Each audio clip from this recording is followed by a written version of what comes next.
So I realized that I had a kind of, style and pattern with me. So, I don't allow certain people into my circle. You understand me? My circle was a bit small.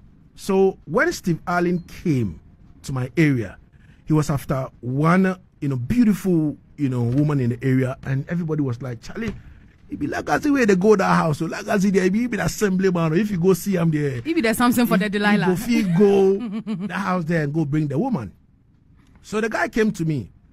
He was speaking plenty patois, and I'm like, yo, listen, even though I was falling for that reggaematic thing those days with Shaba, Sue Pakiat, Admiral, Bailey, and Papa San, and all those artists. He was like, yo, listen, I learned you love reggae. I have some vinyls for you and all that.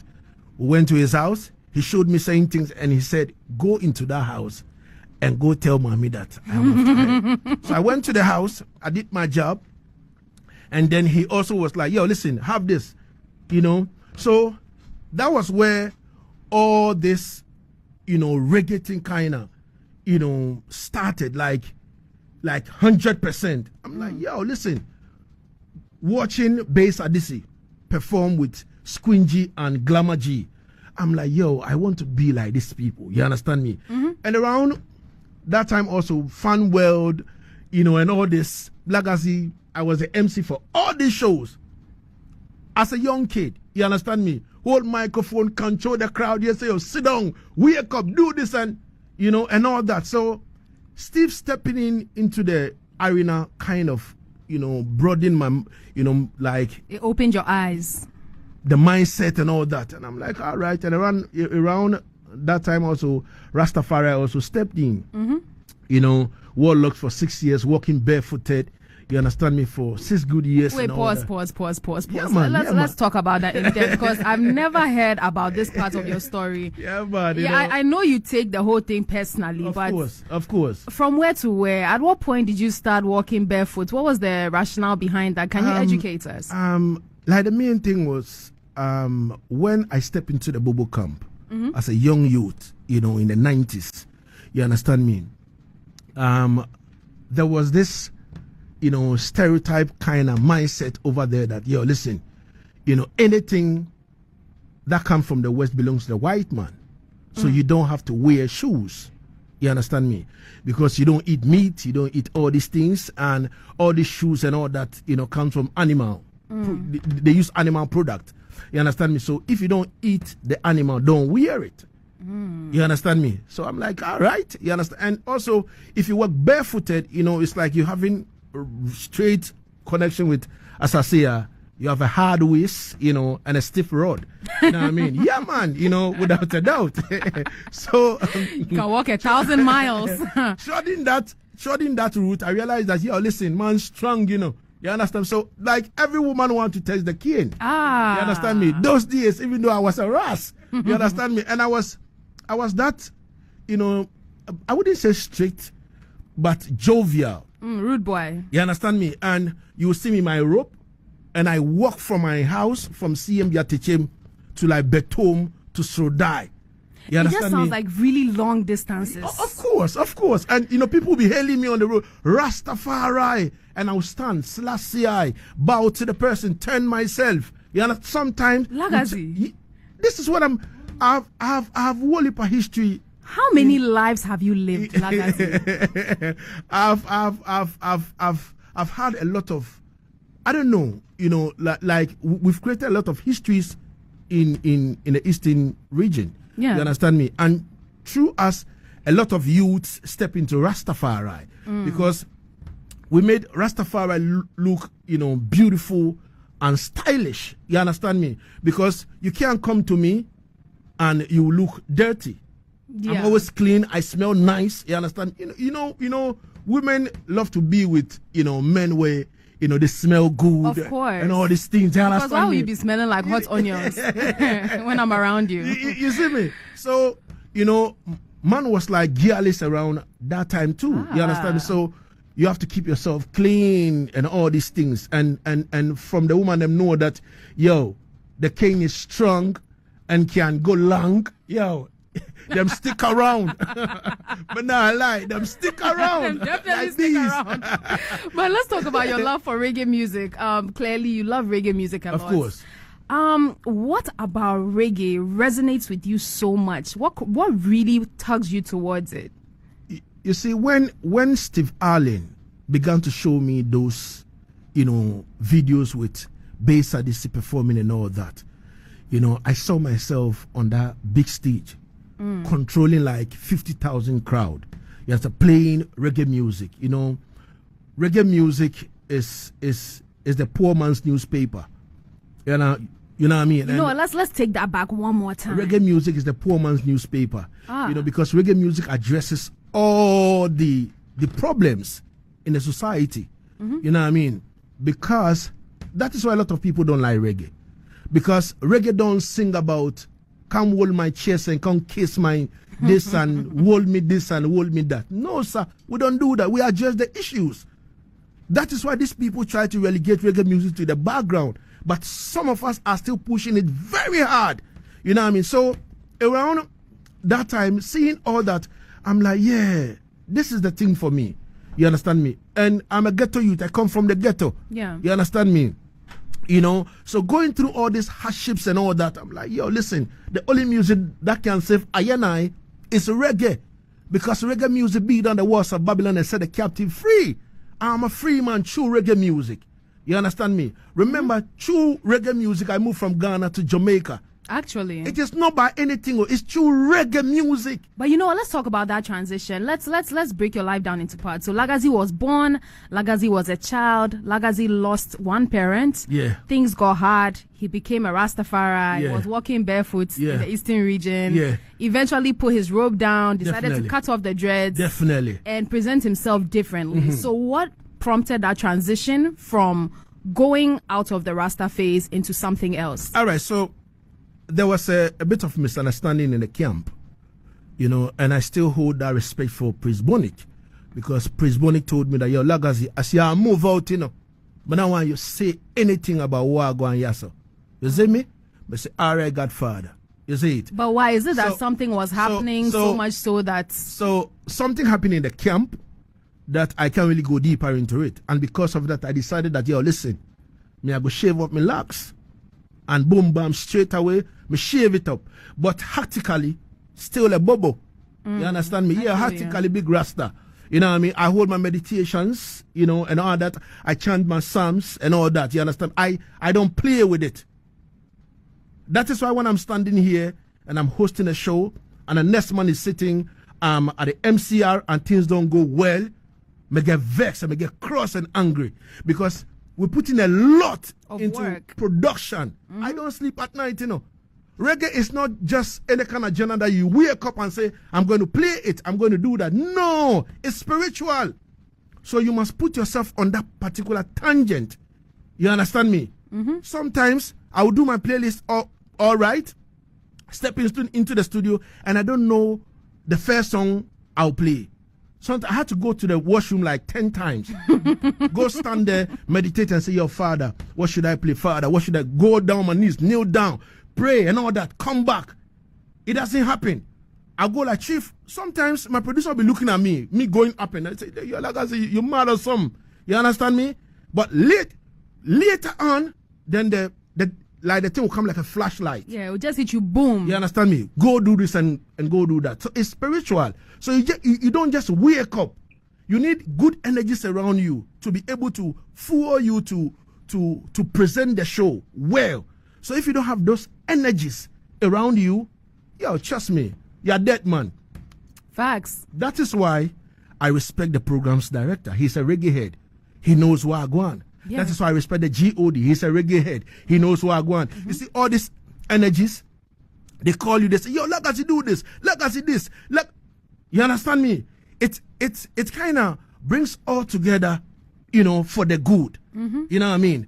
So when a next man want to flip, you understand me? You decide to burn him fire. Reggae is fire. So if you can't take the fire, don't go in at the kitchen. Straight. That is it. So from the Rasta camp and promising Prince Bonic that, yo, Prince Bonic, I am not going to do this. I am not going to say anything about what transpired over here. I'm like, all right, man. I cut up my locks, and I decided that, all right, we'll go the corporate way. You understand me? To fight the war, because reggae music is liberation music. We need to liberate our people through what? Reggae music. So through that, we decided to push hard, and then we started from I think Eastern FM. Okay. Went to Poly FM. From Poly FM, went to Sunrise. From Sunrise, went to Right FM. You've traveled. It's giving work Bejeke. For Right FM, I think I went to Nananum FM at Gosu, and then came back and I joined Right FM. And then from Right FM now, I went to Radio Mountains. No, from Right FM, I went to Multi TV. Started doing, reggae show on TV. And then from Multi TV now, I had, a lot of radio stations calling me, and I decided to settle Radio Mountains at Edukrum. You understand? Because from Edukrum to Somalia was a bit, not far. You understand me? And Accra, I have to travel all the way from Somalia to Accra to come host the TV show and go back. It was really tough, but I'm like, listen, this phase shall also pass. Lagazee, just go through it. You understand me? So it was there, and then one time Black Rasta traveled, and then they were like, Lagazee, come hold the show. But the producer Gizzo, he did a disservice to me. You know what? Why? Instead of him calling me early that, come host the show for me to prepare well, because Black Rasta show is a bit of political history, everything, and all that. You understand me? So if you want to sit in for such a person, you have to prepare very well. Oh yeah, you need at least like 2 days. Listen to me, man.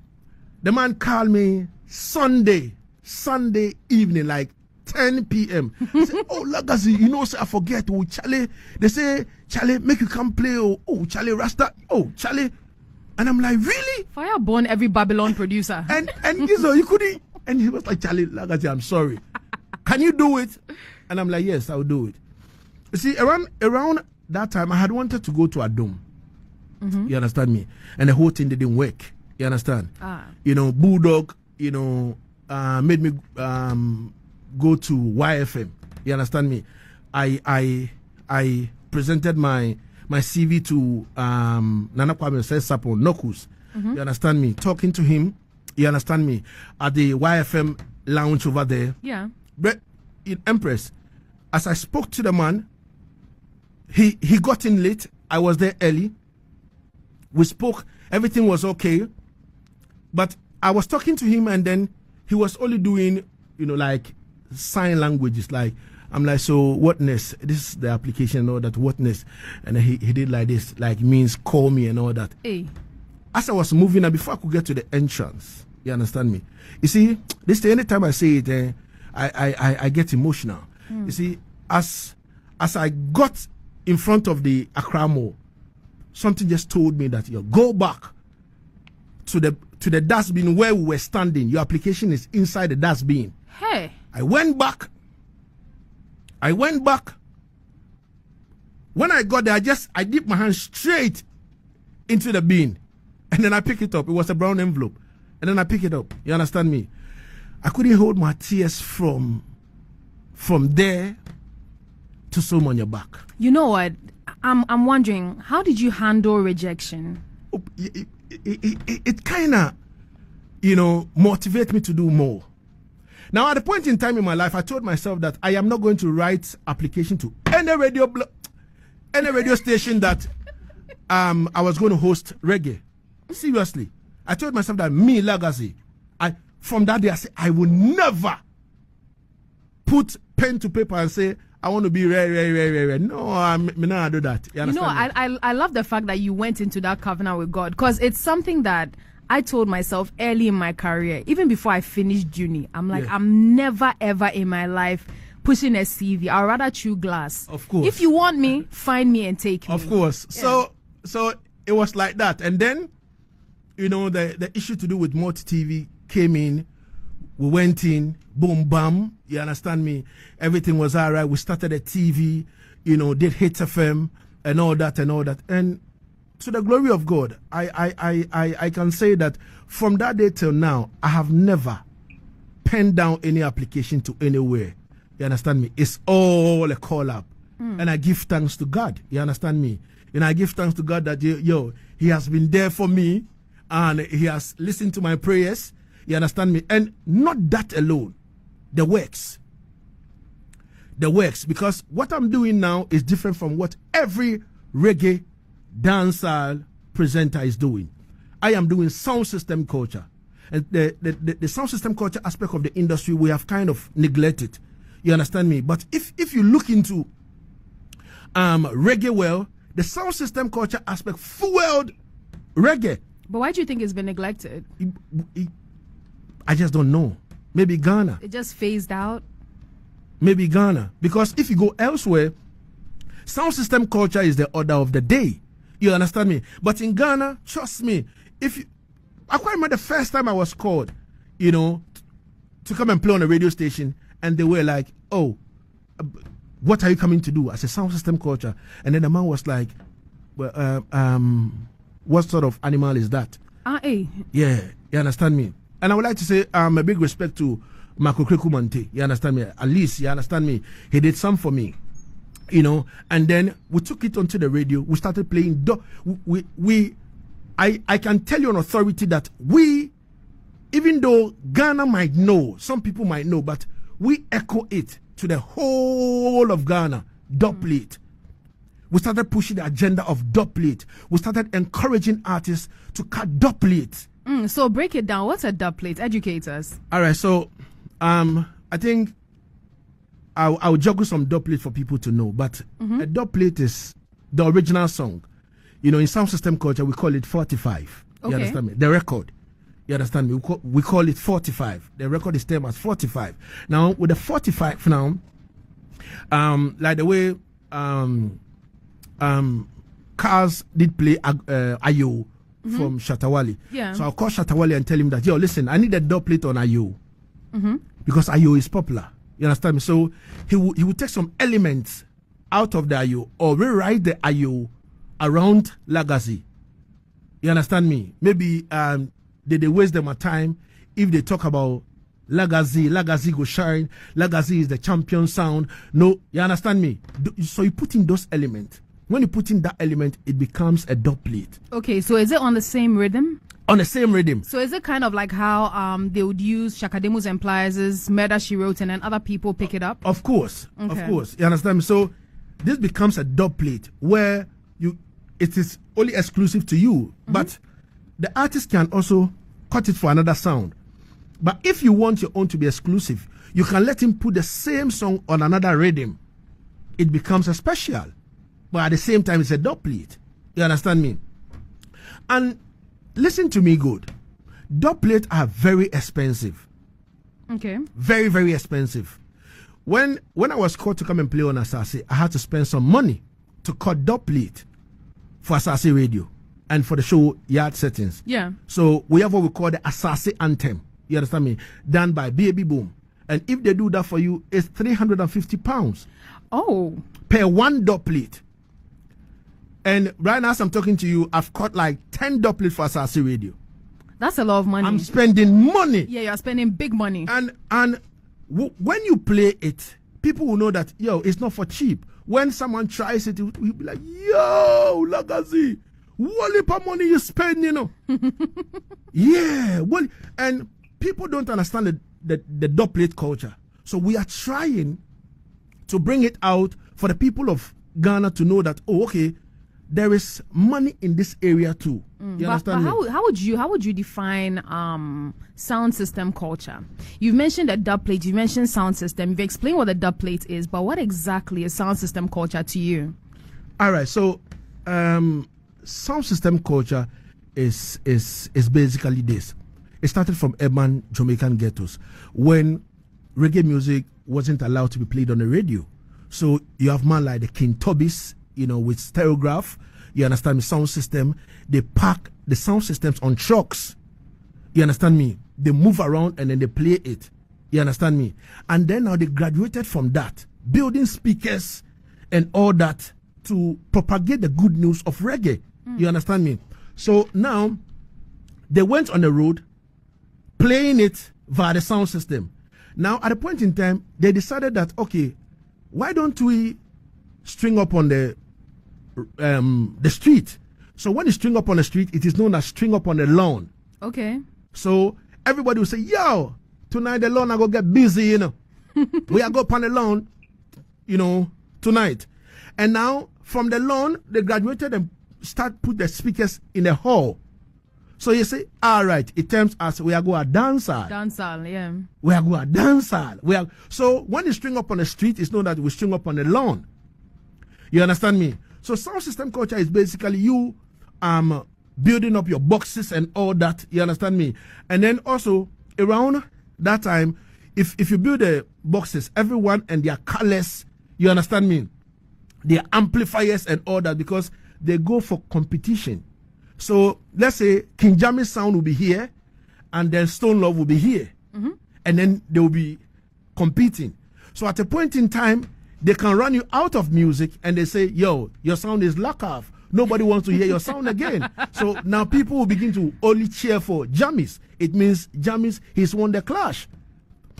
So it graduated from that into live artists, where, let's say, if Lagazee Sound International, and then we have Keely Sound International, you understand me? So you have the likes of Samini, Stoneboy, who maybe I Judah on your sound system as live artists. I have Shattawale, I have Jupiter, I have Episode on my sound as live artists. Now we'll go for competition. It doesn't let's say necessarily mean that maybe you have to sing to the other sound. You just have to sing your song for the crowd to cheer for you. You sing to please the crowd. When it is done that way, at the end of the day, you be crowned as the champion of the night. They graduated from that to the doublet era, where the artists were now playing shows in Europe and all that. So they were like, yo, Jammies, he's got a clash this week. I am not around.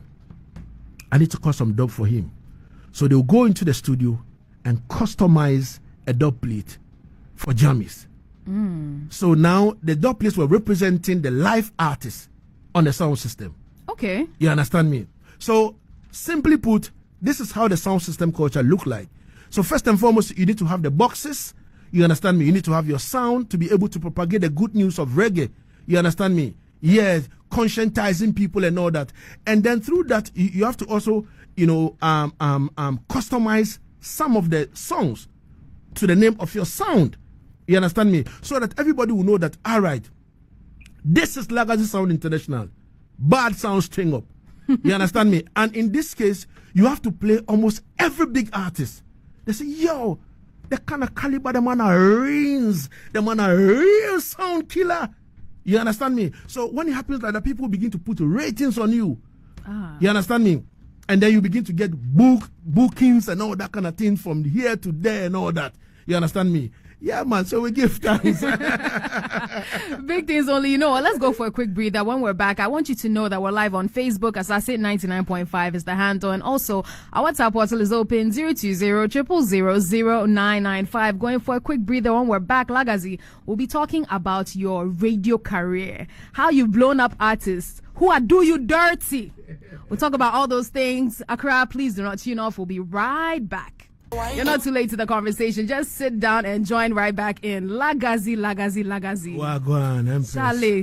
Charlie. Chill. I need a dub plate for myself. How are we going to make this happen? Okay, so you have to put monies together. Hey, Charlie. It's not CDs. Dollars? I think $350, then we can start talking. Okay. You know what I mean? We'll negotiate. It is not a playground. Yeah, my boss is a rich man. I'll ask Nana to Jando. He'll provide. It's not too much. It's not too much to ask. See, I quite remember the GOD said something. He said, Lagazee, the sound system culture aspect is not a walk in the park. And I'm like, I sat down for a minute and I'm like, boy, you need to have money to do this. Oh, yeah. You know what I mean? You need to have money to do this. If you don't have money, forget it. You know what I mean? So if you need a dub plate, you have to put yourself together, put some money together and let me know. Sure, I'll make it happen. But let's talk about the status of reggae dancehall in Ghana. Right about now, the surge has to do with Afro beats, Afro depression, Afro fusion, Amapiano, Afro Amapiano. Everything is Afro. And it seems like when it comes to reggae dancehall, it's a section of people that really care about it. And then outside of that, there's no one. So what would you say the status is right now? Matter of fact, reggae is reggae. Mm-hmm. We are where we are. We've not moved an inch. My boss, Mr. Jando, was telling me something this afternoon that per his research that he's done, Afrobeat will fade away very soon. And I clapped.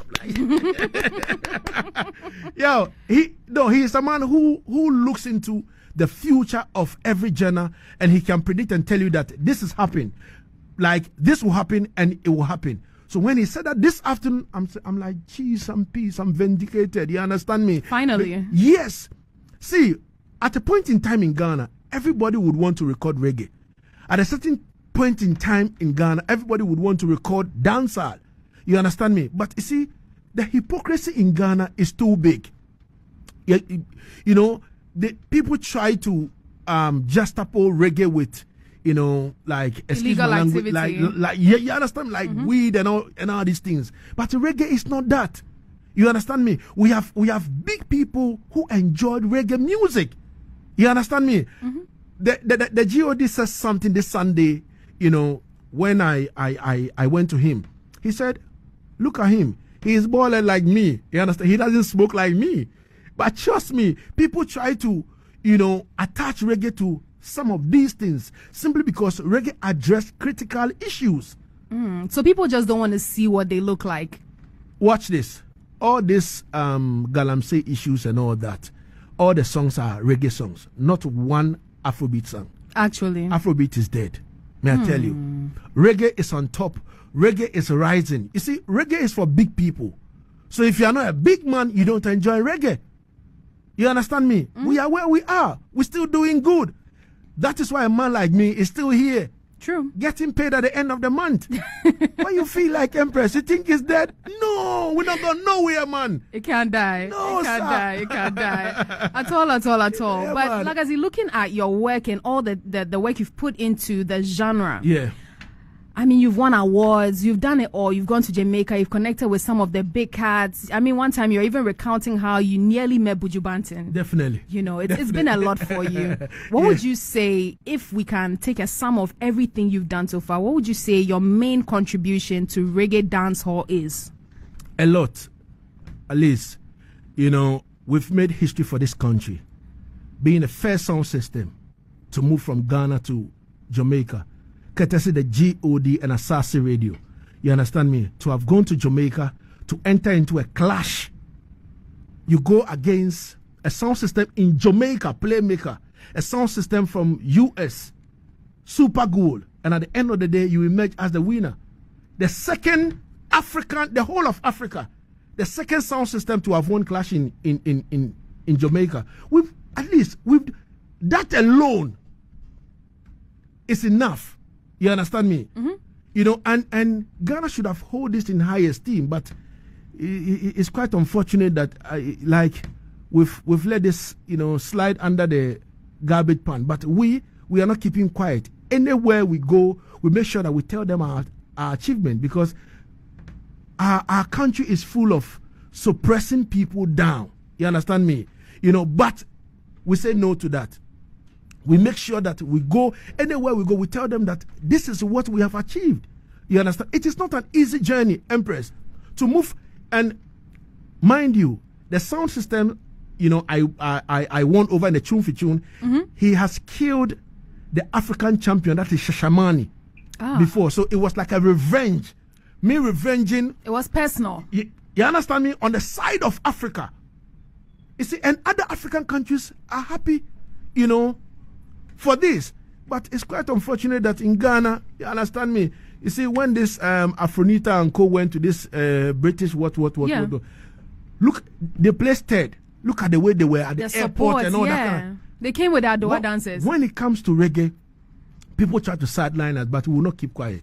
I think we are the only genre making this country proud. But you know, this conversation, I think it just stems from stereotypes that people have and mindsets that people need to overcome. So, I mean, we have just 3 more minutes. In just 1 minute, how do you think we can break the stereotypes around reggae and relearn what the true essence of reggae is, so we can appreciate it more? We must do away with the hypocrisy. The hypocrisy, we must do away with that. You understand me?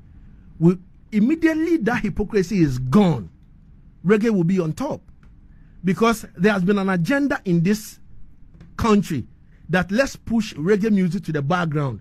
Let's project high life because it is ours. Reggae is African. Reggae is Ghanaian. It look like people don't read or research. When I listen to people saying that, oh, high life is... Go into high life and listen to reggae and tell me the similarities. People don't think. You understand me? So it's about time we put away that jealousy, hatred for reggae and all that. Immediately we put all these things aside. Trust me. Trust me. Ghana's biggest export is reggae dancehall. Look at all the artists. Actually. Making Ghana proud. Who are they? Are they not reggae dancehall artists? They are. Why should people even bewitch the genre? Why? Is it not witchcraft? No, please. But it's all good, Lagazee. No, you put in the work and you keep putting in the work. Of course. You just bagged an award at the Ghana Guinness DJ Awards. Yeah. Congratulations. Respect and manners. I would like to say big respect to the Guinness Ghana DJ Awards. It's been the 8th time we've picked this. You understand me? And we are not stopping simply because we're putting in the work. Oh, yeah. We are working so hard. And anytime we put in the work and we deserve it, we will take it. Oh yeah, definitely. It's not robbery. We will fight for it. We will fight for it and take it. Oh yes, because it belongs to us. We have some comments over here. Ashley Nene says, "Big up King. Una ratings big." Salute. Sandra Ricard says, "Hey guys," she's sending some fire emoji. Shouts to you. Thank you so much for tuning in. Lagazee, that's all our time for today. Blessed, give thanks and praise for having me. And I would like to say big respect. On the 30th of November, is the Jamaica Ghana Link Up Festival. Okay. Put together by King Lagazee myself at Untamed Empire off the Spinters Road, adjacent Action Chapel on the 30th of November. Please, if you're a reggae lover, come through. Let's celebrate greatness. You understand me? It look like the after party of the awards will be over there. So come in. Myself, I'll be on the turntables playing from 12 midday to Crane. You understand me? So please, Deojin, Boss Charms, Raskuku, Osaji for the Simple Entertainer, Akle the Dancer Queen, Conqueror Vibes, Wendy Shea, all these artists will be on stage alongside other surprise, artists that will pass through. So please, I'm entreating all the people them to just step in and support the work. Oh yeah, definitely. They got you covered and we have you covered. I'll be over there. Hopefully there's going to be some Jamaican food as well. Of course. I love me a nice little spicy patty and all that. Yeah, I need me a patty, man? Let's make it happen. Yeah, man. Anything you want, Empress. You understand me? If you want the cane too, you can get the same way, same style. Straight. You got a cane nice and stiff. My days. King Lagazee, host of Asasi Radio's Yard Settings. Thank you so much for joining me today.